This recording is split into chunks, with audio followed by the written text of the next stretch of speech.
Hello and welcome. This is going to be part 2 of an 8-part teaching series that I'm providing as support and guidance for those who call themselves Lightworkers, those who have an affinity to the light as a force for healing and transformation here on planet Earth at this time of great change. If you're new to this channel, then I warmly welcome you, and I would encourage you to take a look at the introductory video link below, which sets some context and structure for the 8-part journey that I am seeking to lead us upon. My name is Richard, and I just invite us to take a few deep breaths, just to drop into this space, just relaxing,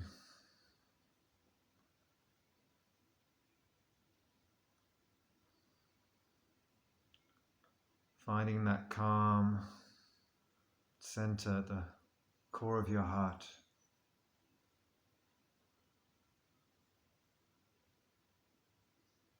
Releasing all stress and worries, and being open to receive what wishes to come through today.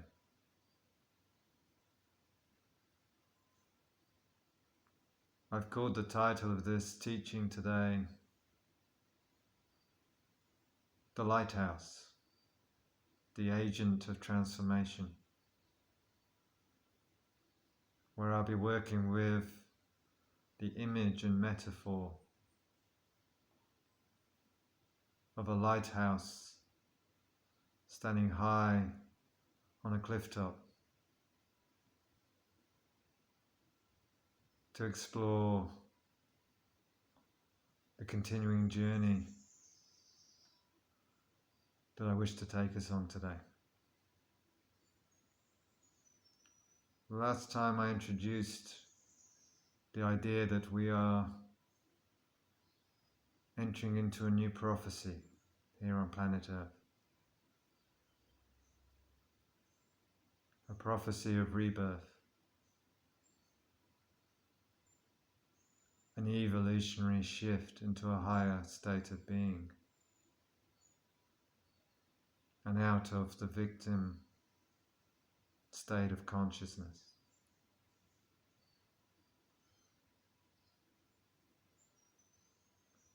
And the question I'm here to explore today is,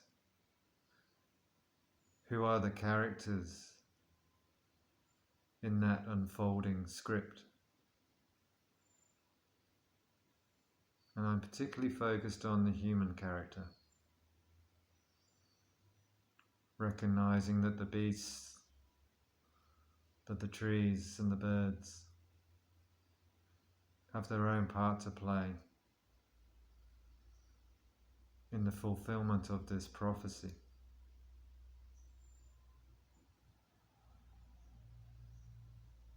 And I want to split the human character into three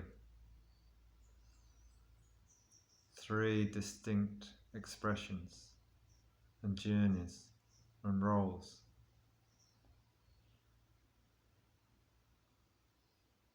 The first human character is the soul that chose to come onto planet Earth, but who has had not much experience here before, coming from a distant star, distant part of the galaxy, but who chose to take on a contract to come here and bring their unique frequency and gifts to support the fulfillment And you know, if you are one of those souls, if coming here onto planet Earth feels very foreign, the rules of the matrix and the game don't make much sense, and you enter this world through the gate of shock, which creates its own wound and own healing journey.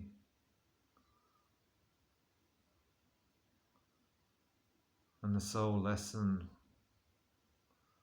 of how to hold and anchor that unique frequency and vibration when you are very alone, when you don't have that support, and trying to make your way in the world as a frequency holder.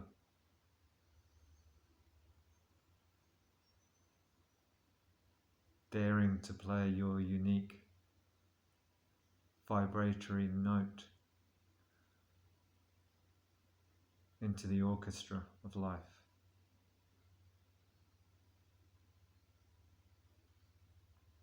And as you go through that gate of shock,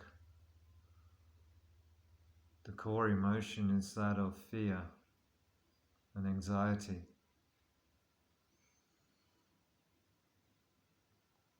And you're working through the survival response of freeze.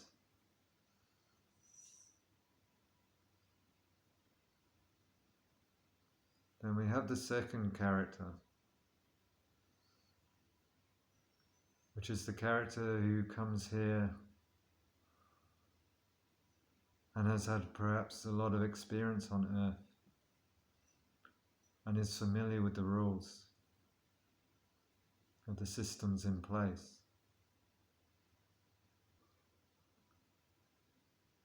but who has reached or is close to reaching a point of exhaustion, and who is ripe for transformation and change, the change makers on this earth, and who have the core emotion of anger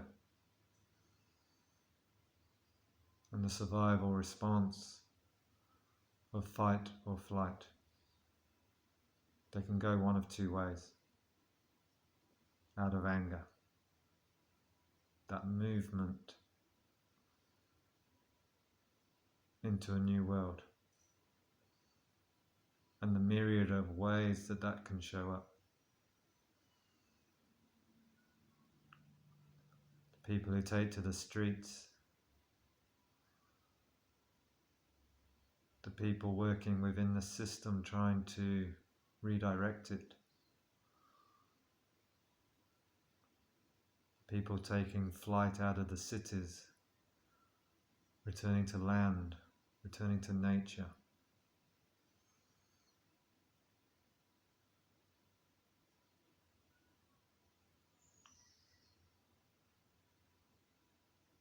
And then you have the third group of souls, who are perhaps the most courageous of all, if you look at it from a broader perspective.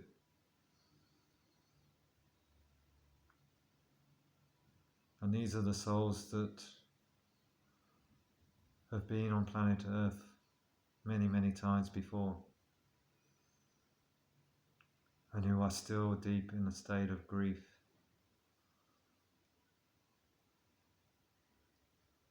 triggered by the belief in separation that forms the nature of human existence through the dark ages.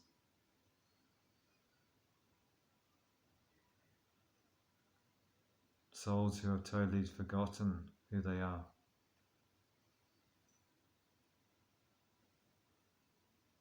Living in that primitive survival state of fawn, acquiescing to the matrix, totally lost in the disempowered, victimized state.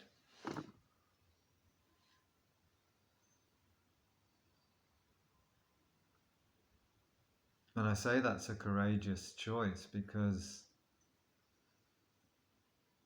to go through and to be that character,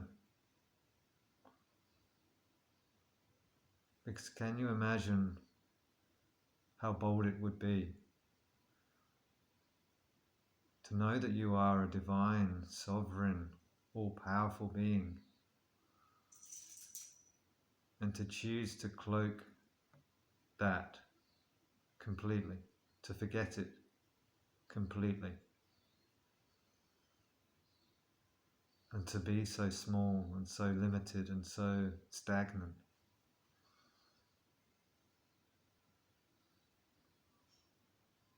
So deeply immersed in the shadows and in your grief.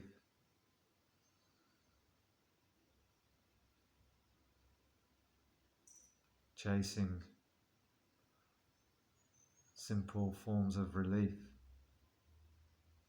rather than the ultimate truth.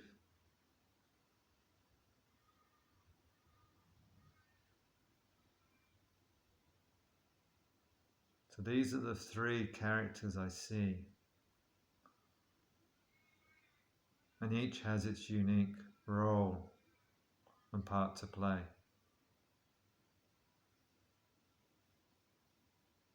to support the fulfillment of the prophecy.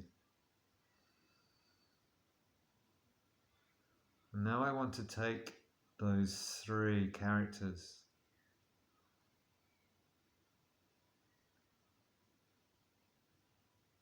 and turn them into the image and metaphor around the lighthouse.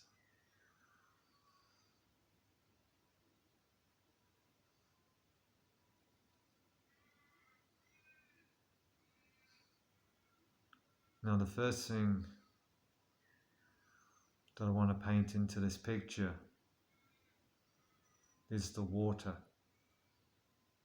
of the ocean.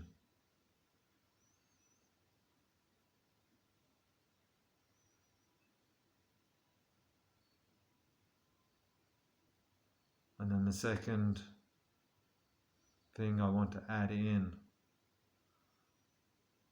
is the rocky coastline, the dangerous cliffs and rocks and obstacles at the edge of the land.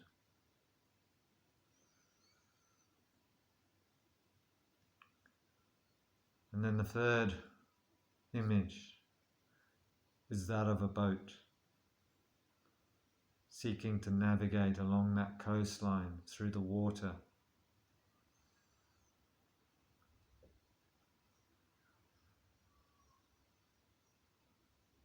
And then lastly, I want to bring down the veil of the night onto this image, so that everything is in the dark,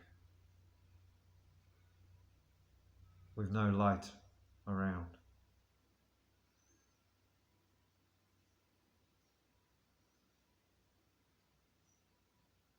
So with this image in mind, the rocks relate to the third group of souls.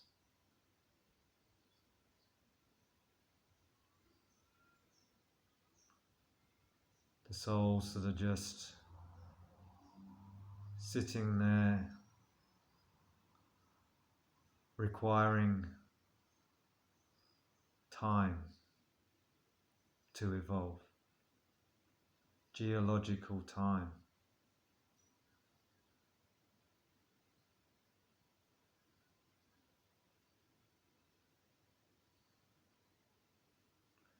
And the boat that comes along is the second group. The souls that either want to fight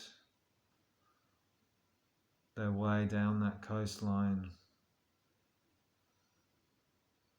maybe crashing now and then and submerging, or those that want to flee and take a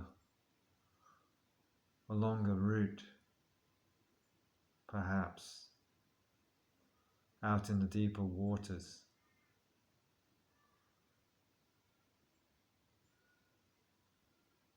And then the water itself is the first group.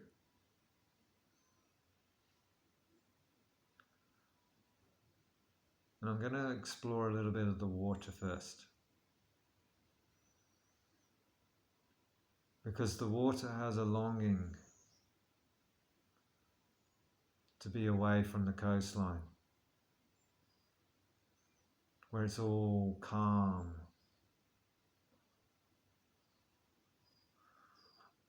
There's depth. There's ease.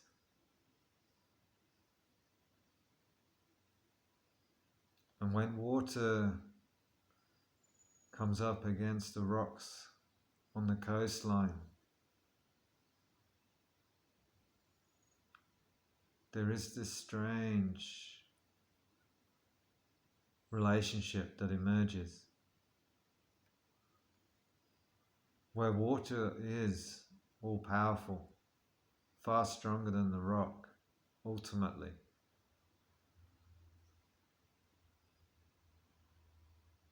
But in the presence of space and time, the rock has the greater weight of power. Excuse me. In the relationship. The water will try and work on the rock to shape it, to soften it,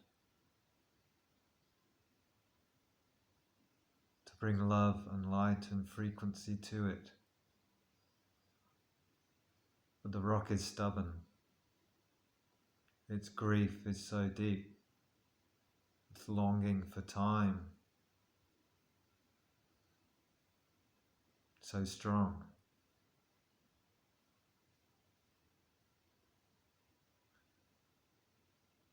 And the water can move into a state of turbulence, a state of anxiety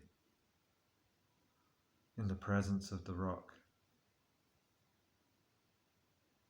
as it crashes over it, stirred up.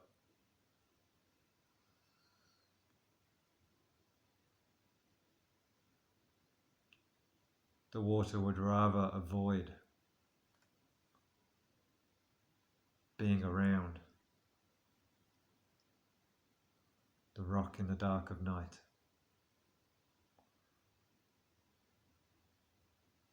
And the boat too has an interesting relationship with the rocks,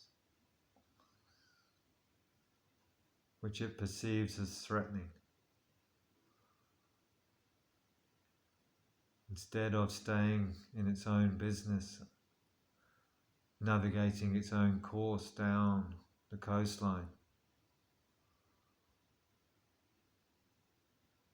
it sends a cord of energy towards the rocks, projecting its power onto it. This is when we become too absorbed into a world that is dying,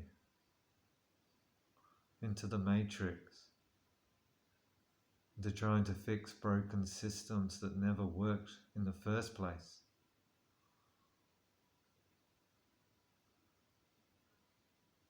Rather than simply honoring the truth of who we are, honoring our own power and strength, and continuing on our course.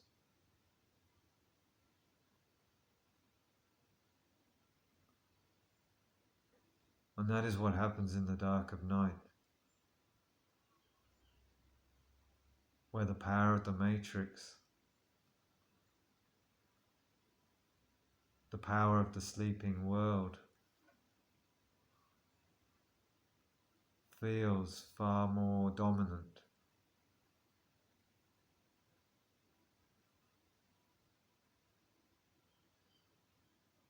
So this is the way of it until someone decides to build a lighthouse along that coastline. And suddenly the dark night is no more. Light has entered the picture.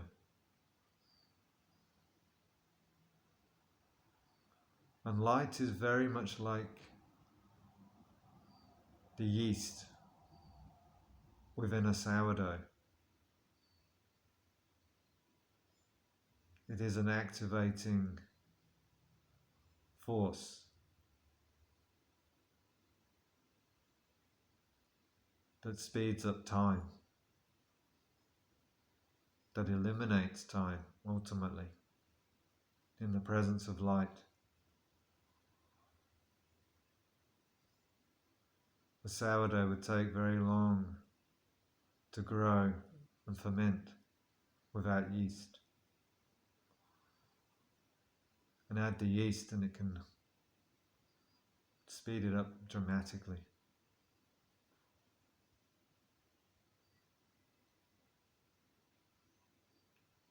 And if you look to the heavens, you can see that there is light pouring forth from the cosmos into the human self, into the planet.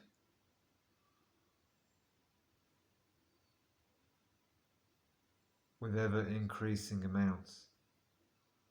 The sun truly is speaking at this time.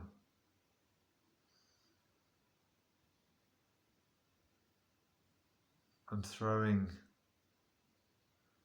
the force of light into this image and picture.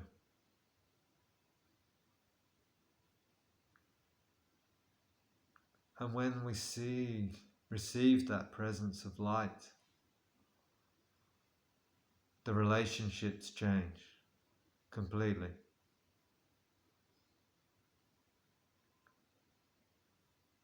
Water no longer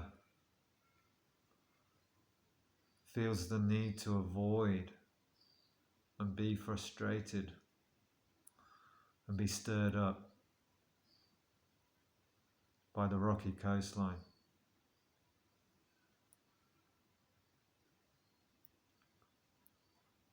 Now seeing the rocks, now seeing their purpose and their place in the story and in the prophecy. Their role is here to elicit our compassion and our forgiveness and our unconditional love.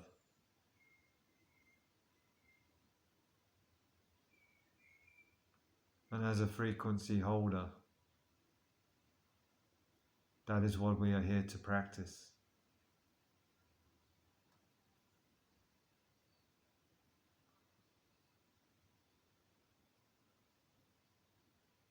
And rather than seeing the matrix, the sleeping self out there in the world, we find it within ourselves. And we direct that love and that compassion into our own hearts, healing the grief that is present, transforming it with the presence of light, transforming the relationship.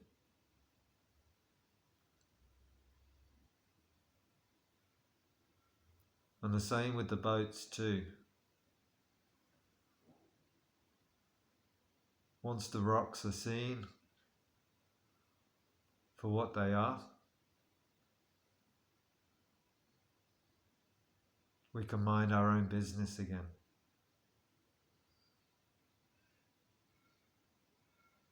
We let things fall on their own economic weight. We let the system collapse and dissolve.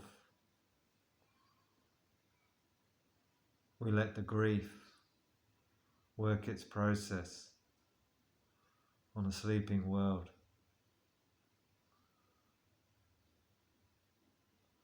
And we let things be until they are ready to rise. And we just turn our attention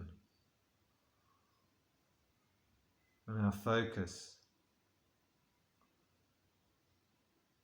to the world that we wish to create out of the ashes.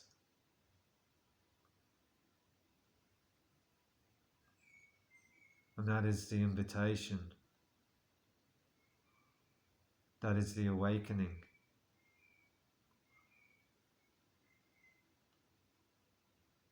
We awaken out of the need to fix a broken world and move more into a state of love and gratitude and appreciation for all the beauty and all the abundance that is here. And we create our lives out of that magnificence.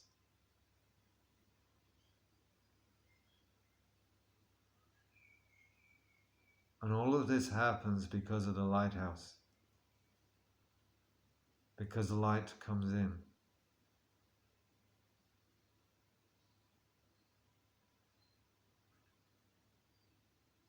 And all of these three characters, we can see them at the world at large, and we can also see them inside of us. We all have aspects,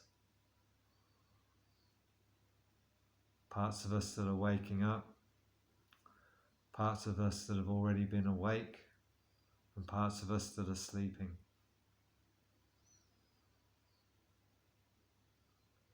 And to become a light worker,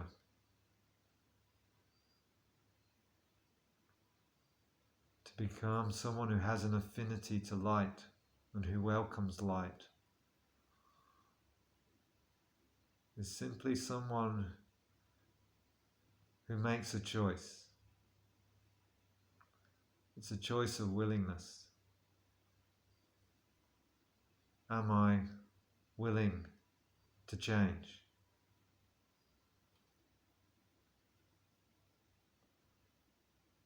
And once you make that choice to be willing to change, you build your lighthouse. And everything moves from there. And that is the best definition of a light worker that I can come up with. An agent of transformation.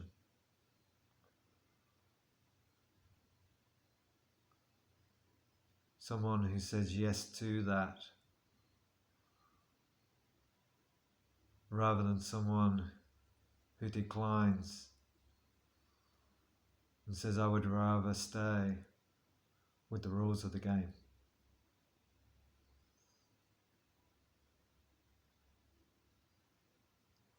And to stay in the dark.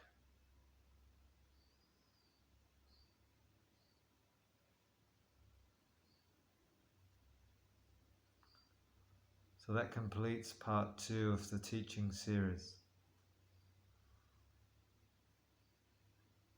And next week, we'll look into the path of devotion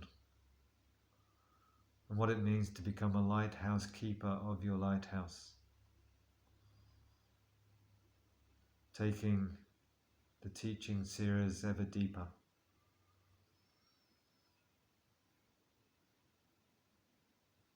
Thank you for your time. With much love and blessing.